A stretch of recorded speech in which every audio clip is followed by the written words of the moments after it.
নমস্কার, কেমন আছো সবাই? তো রিমিস ফ্লোকে আরও একবার স্বাগত জানাই তোমাদেরকে।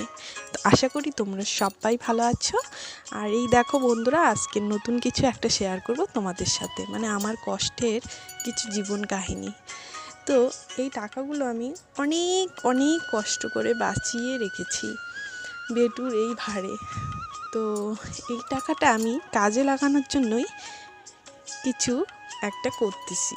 তো সেটা কি করতেছি তোমাদের সাথে সেটাই আজকে শেয়ার করব। আর দেখো বন্ধুরা, আমরা তো গরিব মানুষ। তো গরিব মানুষরা এখন যে কিছু কিনতে গেলে মানে অনেক টাকার দরকার হয়, সেটা তো আমাদের জমানো টাকা হয় না।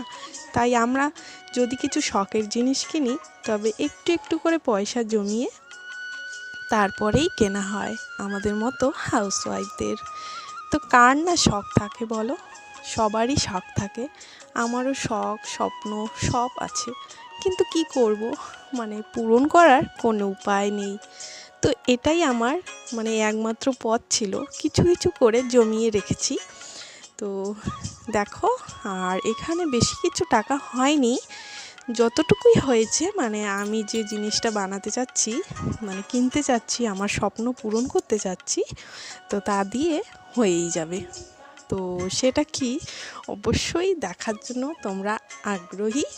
তো অবশ্যই তোমাদেরকে দেখাবো আমি কি জিনিস মানে তৈরি করেছি এই টাকা দিয়ে। আর এটা কিন্তু আমার অনেক কষ্টের ধন, মানে কি বলবো তোমাদেরকে, কষ্ট মানে অনেক কষ্টের ধন।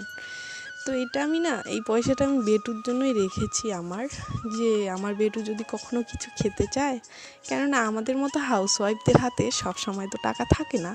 তাই আমি একটু একটু করে জমিয়ে রেখেছি এটা বেটুর জন্য, যাতে বেটু কিছু খেতে চাইলে, কেননা আমাদের তো গ্রামে বাড়ি, গ্রামের রাস্তাঘাটে অনেকই দোকান চলে যায়, যেমন আইসক্রিম গান বাজিয়ে চলে যায়, সব কিছুরই দোকান। তো ও তো বাচ্চা, ও তো খেতে চাইবে, তাই না? আর আমার হাতে তো সব সময় পয়সা থাকবে না। তাই আমি ভেবেছি যে এই পয়সাগুলো আমি জমিয়ে রাখি, যদি বেটু খেতে চায় তাহলে এখান থেকে একটা করে পয়সা নেব আর বেটুকে খাওয়াবো। তো সেটা আর হলো কই, আমার স্বপ্ন পূরণ করলাম এই টাকা দিয়ে। তো দেখো এই জিনিসটা আমার কেমন হয়েছে। তো অনেক দিনের শখ ছিল ছোট ছোট একটা কানের দুল বানাবো, যেটা পরে আমি সব সময় বাড়িতে থাকতে পাবো।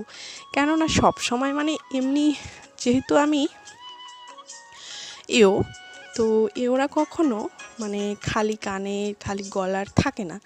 তো আমি তো সব সময় এমনিই থাকি, কানের পরিই না। তো আমার স্বামীর তো অমঙ্গল হয়, তাই না? তাই ভাবলাম এমন কিছু একটা তৈরি করি যাতে আমি সব সময় পড়তে পারি, আর আমার কানেও যেন থাকে, আমার স্বামীরও যেন অমঙ্গল না হয়।